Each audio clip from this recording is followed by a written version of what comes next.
Wait, could it really be that the cost of living in San Diego, California is 28% cheaper than it is in New York City, 15% cheaper than in San Francisco, 6% cheaper than it is in Los Angeles?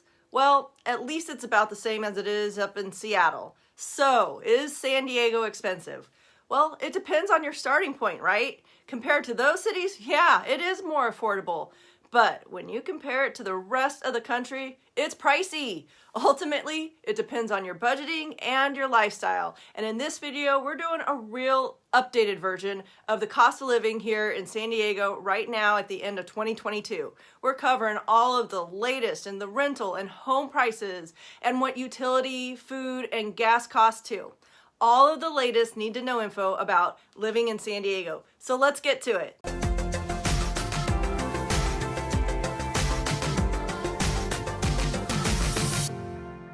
Hey everybody, Lyle and Lynnor here, your father and daughter realtor team right here in San Diego, California. Hey, we get it. Moving, relocating, and buying a home are some of the biggest decisions for your life. For most people, it is the largest financial transaction that they're ever gonna make. We know you want to be comfortable and confident with the whole process. So if you haven't already, subscribe to our channel and tap that notification bell. That way you can get all of the need to know info about moving to and living in San Diego, like what it costs to live here.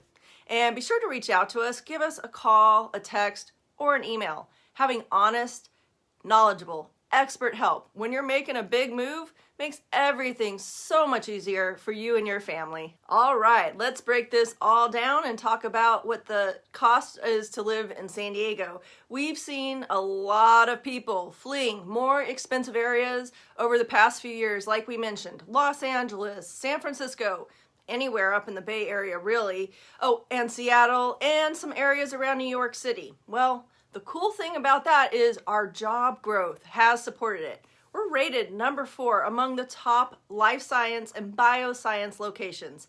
The job market here remains hot, with 16,000 non-farming jobs available last month. San Diego's labor force grew by 3,600 new positions just last month. Since San Diego is such a desirable spot, the thing that's bringing a lot of the prices up is supply affected by demand, right? We continue to have a housing shortage here. Right now, we have 1.7 months of inventory, meaning that if nobody lists their home for sale starting today, we'd run out of homes on the market in 1.7 months. Pretty crazy, right? It's a county of 3.4 million people, and we only have 1.7 months of inventory. So you can see how costs will continue to grow. Here are a few things. Right now, as of last week in December of 2022, I paid $4.25 a gallon at Costco a few days ago. And diesel is a bit higher. It's around about $5 a gallon. The good thing to know is that our coastal gas stations will tend to charge you more than our inland stations. Another reason why I like living inland. That's because the rent is higher for those stations' locations. And sometimes I think they charge more just because they can. No doubt, gas here has gone up and it remains expensive. Part of that is due to a substantial tax on fuel throughout California. It's over 50 cents a gallon. And with the powers that be, that is not gonna go away anytime soon. Yep, my family out in the Midwest loves sending us photos of their gas receipts from Costco at $2.66 a gallon. Hey, comment down below. I'm curious what your gas prices are as we finish out 2022 and we're starting up here with the new year. You know, the crazy thing is you are stuck paying for gas because you really do need a car to get around here in San Diego. This county is just way too big to rely on public transportation. In fact, in the last 20 years of me being a realtor, I've only had one client who didn't own a car. She was retiring from her job and she's moving to Ocean Beach. So she had a condo that was just a few blocks away from the main street where she pretty much had everything she needed. Plus, in that part of San Diego, you actually can take public transportation to get around. But hey, that is rare. It is more common for households to have a few vehicles. Like in my neighborhood, we see families with gas-efficient hybrid or electric cars. some kind of more fun vehicle like a Jeep, truck, or like I have an SUV for all of San Diego's outdoor activities, and either some e-bikes or an economy style car for some teenagers that are driving. And the second thing is our utility costs. Now, good news is our mild climate reduces the need for a lot of winter heating. Winter nights can get a little bit chilly here, but we're only talking the high 30s, and that's in our inland foothills, mountains, and in the deserts. It's nothing compared to the other parts of the nation. Now, on the flip side though, it does get warm here. Inland valleys can get a week-long heat wave of 100 degrees or more. Now, along the coast, things tend to be milder. If you're approaching the high 80s or even more, people will be running their air conditioners, and it's pretty common to have things a bit drier here, but if it's even a little bit humid, we're running the AC. Gosh, we are so spoiled. So, SDG&E is our local gas and electric company here. How can I put this? Well, they've pretty much got us trained to use power for our major appliances during non-peak times by making that 4 to 9 p.m. peak time frame more expensive. Right when families get home, they need to cool down the house and make some dinner. Now, they say it's to reduce the stress on the power grid and prevent some rolling blackouts, right? A lot of folks are not big fans of SDG&E. In fact, a lot of people who own their own homes have opted for solar to help offset their high electricity bills. See, SDG&E has raised rates annually over the last several years, and San Diegans can expect their bills to increase again next week, starting 2023. We checked in on their website, and SDG&E estimates that the increase will go up about $400 per household this coming year, 2023. But there are so many factors that go into what your electricity bill could actually be, or what the increase is going to be with the latest rate hike. The size of your home, the size of your family, how energy efficient your appliances are. So my last bill from them was about $425. We've got an all electric home and we've got a pool. And my dad's bill was closer to $200 for no pool and about 1,000 square feet smaller. Any way you look at it, San Diegans already pay the highest price per kilowatt in the country. Water is also expensive. For a while there, the county was offering subsidies to people who went through and did drought-tolerant landscaping. Not sure if they're still doing that though. And in Poway, where my dad lives, you can actually have certain days where you can run your sprinklers. San Diegans are used to water conservation, you know, for the sake of the never-ending drought, but also for their pocketbooks. You can expect a water bill between $80 to $100 or even more. And that's again, depending on your family size and what your landscaping's like. Okay, on to something a bit more appetizing. I love to both cook at home and get out and explore all the different restaurants. But I tell you, we used to buy all the stuff for homemade pizza. You know, we'd buy the dough or we'd make it ourselves and then we'd cook it all up at the house. Well, with inflation on food costs, all of those ingredients are costing more. And we found it actually is more expensive to buy everything at the grocery store than just calling in a large pizza for pickup from Felipe's Pizza. You're at about $28 for a large The Works with light cheese. That's our favorite one. And this is the kind of pizza where you could absolutely be full if you can stomach even eating 2 slices. So, depending on how many people you're feeding, you may even have some leftovers. So I read the statistic online that groceries are only costing 7% higher here than the rest of the country. And the average San Diegan can expect to spend about $290 a month on groceries, which they're saying is less than you would spend in any of California's other big cities. Now, here's another good example of the cost of living in San Diego with some variables thrown in, right? Are you eating ribeyes every night? Are you shopping at Whole Foods? Or are you shopping at cheaper grocery stores like Stater Brothers and Sprouts, making more affordable meals and eating a ton of fresh produce at home? One thing I love is the quality and selection of the fresh produce here, pretty much year-round. Asparagus, avocados, all types of citrus, heirloom tomatoes, zucchini, corn on the cob, watermelon. I mean, you name it, you can get it. And that's because we have a ton of small farms in San Diego County, and what those local small farms can't supply, we're getting shipped in and distributed to our grocery stores, since LA has a major shipping port. But what about when you go out to eat? Which you better budget for, because we have some great restaurants here in San Diego at all different price points. Small mom and pop places with amazing food, all the way up to those 5-star Michelin restaurants. But I've noticed inflation has hit restaurants hard. Gone are the days where 2 people could go out and eat lunch for, what, $20?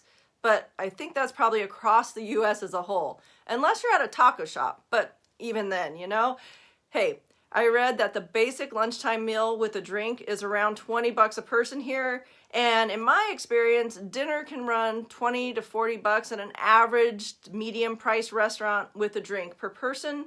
So yeah, definitely go explore all the fun places to eat. Find your favorite taco place. Find your favorite seafood place. And do not forget about all of the local craft beer breweries. Just keep the cost in mind so you can budget for these types of dining experiences. Okay, next on the list is San Diego's housing costs, and that's like the biggest thing everybody's talking about, right? Well, right now in the last week of December 2022, San Diego's rental market is at a premium. And just like with home prices, the closer that you are to the nucleus of a city or the beach, the more expensive rents are going to be. A 3-bedroom, 2-bath, 1,800 square foot home in Bay Park, which is on the hillside above Mission Bay, rents for $7,000 a month. Where 20 minutes inland down the 8 freeway in La Mesa, you can get a 4-bedroom, 2.5-bath home with 2,350 square feet for $4,400 a month. And check out this. This home even allows for dogs. Right now, the average rent for a single-family home is at $3,995, and condos or townhomes are about $2,764. Oh, and most of the landlords are actually looking for a year's lease at this time, which gives you time to scout out the city and figure out where you want to buy your home. But it is no secret that home prices in San Diego have shot up. Along with the entire nation, you know, prices have risen significantly over the past few years, and the good news is we're starting to see things level off, at least on that front. We're still in a seller's market due to the low inventory levels that I talked about earlier. San Diego has a housing shortage with only 1.7 months of inventory. But good news is buyers are starting to have a little bit of an upper hand in negotiations. San Diego remains one of the most popular spots people are moving to, and the median price is holding steady at $1,050,000 for the last few weeks now as a county-wide average. But guys, don't let that discourage you. That doesn't mean that every home in San Diego is $1 million. There are more affordable parts of San Diego. Just like with the rental properties, the same holds true with homes on the market. You've got different price points in all of the different communities and cities across the county. Here's a 4-bedroom pool home in Carmel Valley off of the 56 freeway, and it's listed just north of $2 million. But you can also find starter homes, like this one in City Heights. It's a 2-bedroom, 1-bath, listed at $575,000. So, do a little research for yourself. We can help you out with that too. You'll see that prices vary in all of the different locations and zip codes when you're trying to figure out where you're going to live here in San Diego. These are things that you can Google and check out for yourself. You need to remember, appreciation in real estate isn't across the board countywide. This county is over 30 miles in diameter. Some areas saw 6% appreciation last year and some saw 10. And if you're like 6 to 8 months out of moving here, you may consider doing it sooner, locking in current interest rates on loans at current prices instead of gambling with what quite possibly could be a higher rate and maybe even a higher home price in a half a year or more. You know, it's really hard to say right now. And these are the real conversations that we're having with people who are moving here for job transfers and new positions when they call us. And you want the stability and the consistency of a house payment instead of paying someone else's mortgage. You want the tax benefits and the appreciation that you would get from owning your own home. Or maybe you're like the other folks we talked to, those who already live here and they just know their rent is going up 10% each year, thanks to the state's failed attempt at rent control with an Assembly Bill 1482. The bill totally backfired. Now landlords who normally didn't raise their rents every year are increasing it to keep up their property values. And in turn, it's hurting all the renters instead of helping them. Hey, we don't want you to get overwhelmed here with all this stuff, because we're here to help you come up with a solid game plan. We can help you determine what the best fit and location are, all based on your lifestyle and your budget and your loan approval amount. Guys, as I said, these are the honest conversations that we have daily with people who call and reach out to us about buying here in San Diego. We want you to have a jump start, because even though things have slowed down here, here's the real-time data with this week's market report indicator. You can see countywide, we are in a strong seller's market. You can see it right here for yourself. Headlines you see of the doom and gloom in the housing market, well, they're just not happening here, and not in San Diego. Now, I'm not saying that San Diego is recession-proof. All I'm saying is that between the lack of housing and the number of people who continue to pick San Diego as their destination for their families, we fully anticipate home values and rents to continue to rise, just like they have through the past 40 years that I've lived here, which means you need to be sure you're getting into the right situation, the right home in the right area, so you can truly enjoy all that San Diego and Southern California have to offer. Hey, the only way that we can help you do that is if you reach out to us. As stated earlier, we get it. Moving, relocating, and buying a home are a big deal. We're here to help you and your family with that whole process. Check out these videos next if you want to see what the different neighborhoods, homes, and price points look like, and we'll see you on the next one.